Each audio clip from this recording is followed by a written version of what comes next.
السلام علیکم ویورس، امید ہے آپ سب باخیر و عافیت ہوں گے۔ اللہ پاک آپ سب کو امور سمیت اپنی حفظ و امان میں رکھے۔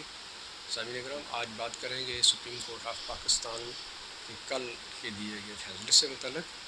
جیسا کہ آپ جانتے ہیں کہ سپریم کورٹ آف پاکستان کے سامنے صدر پاکستان جناب عارف علوی صاحب نے ایک ریفرنس بھیجا تھا، سامنے ایک ریفرنس رکھا تھا اور 5 رکنی پینل ججز کا اس کے اوپر سماعت کر رہا تھا، اور کل انہوں نے فیصلہ دیا، یعنی کلیئرٹی وہ سپریم کورٹ آف پاکستان سے مانگی گئی تھی، وہ انہوں نے کلیئرٹی دی ہے۔ آپ بھی غور فرمائیے کلیئرٹی کیا ہے اور کس حد تک انہوں نے اس کی تشریح کی ہے۔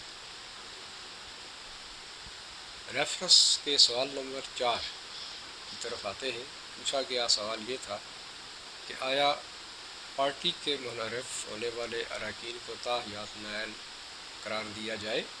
یہ سوال تھا۔ تو اس سوال کو سپریم کورٹ آف پاکستان کے معزز ججز نے سننے سے انکار کر دیا، اس کا جواب ہی نہیں دیا معذرت، اور اسے اٹھا کر واپس بھیج دیا گیا۔ اس کے اوپر اب یہ سوال اٹھتا ہے کہ کیا آنے والے وقتوں میں یہ سچویشن پیش نہیں آ سکتی؟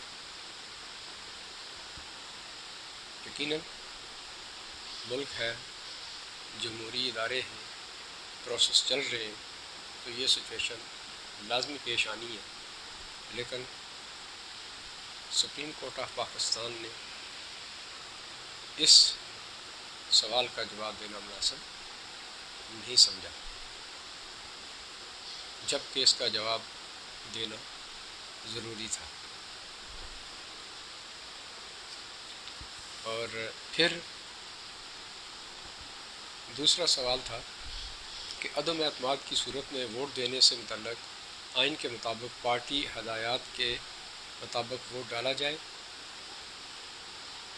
تو اس پر سپریم کورٹ آف پاکستان نے ایگری کیا اور یہ کہا کہ یہ لازمی ہے، اس لیے کہ جمہوری عمل کا تقاضا ہے کہ اس میں پارٹی کو مقدم جانا جائے اور پارٹی ہیڈ کی رائے کا خیال رکھا جائے۔ تو یہ سپریم کورٹ نے فیصلہ دے دیا، جس کا اثر عمران خان کے خلاف عدم اعتماد پر نہیں ہوگا۔ یہ ایک معاملہ تھا اصل میں۔ پھر نااہلی کی مدت کی بات ہوئی، تو نااہلی کی مدت کے سوال پر سپریم کورٹ نے کہا کہ یہ کام پارلیمنٹ کا ہے، یعنی کمال فیصلہ ہے کہ چیدہ کا ذکر کر دیا گیا اور باقی مادہ کو سائڈ لائن کر دیا گیا، یا اٹھا کے ٹوپی دوسرے کے سر رکھ دی گئی۔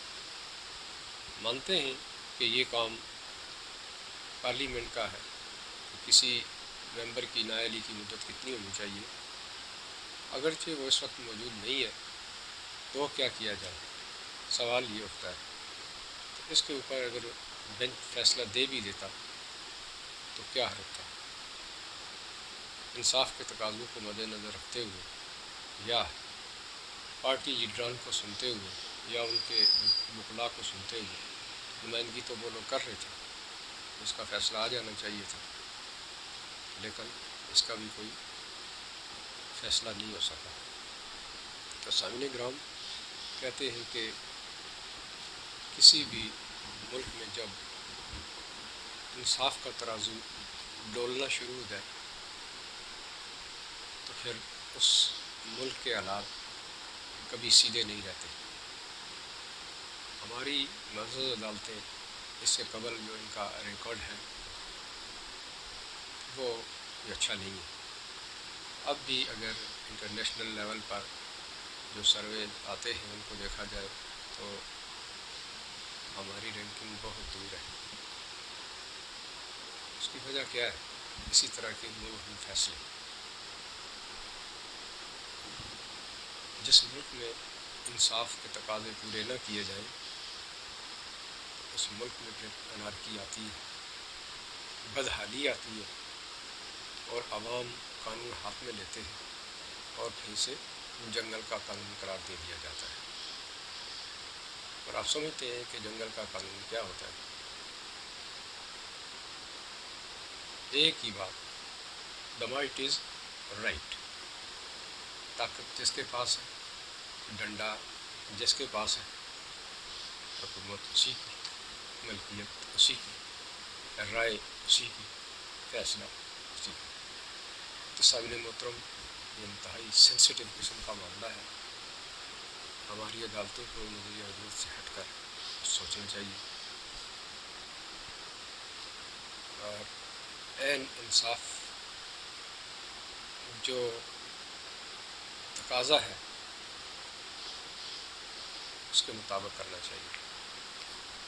بہرحال یہ کچھ سپریم کورٹ آف پاکستان کے فیصلے ہیں، بجائے اس کے کہ دو ٹوک فیصلہ کر دیا جاتا ہے، لیکن اس کو مزید مبہم کر دیا گیا، مزید تشریح طلب کر دیا گیا، کلیئرٹی لیتے لیتے ایک نئی مصیبت میں ڈال دیا گیا۔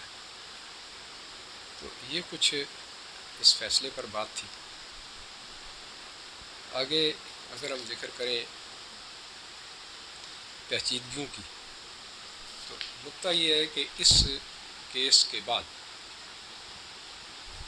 جو بحران سیاسی طور پر بہت آگے نکل چکا تھا، یہ اب بھی نہیں تھمے گا۔ اس میں جو یہ واضح کر دیا گیا ہے کہ منحرفین جو ہے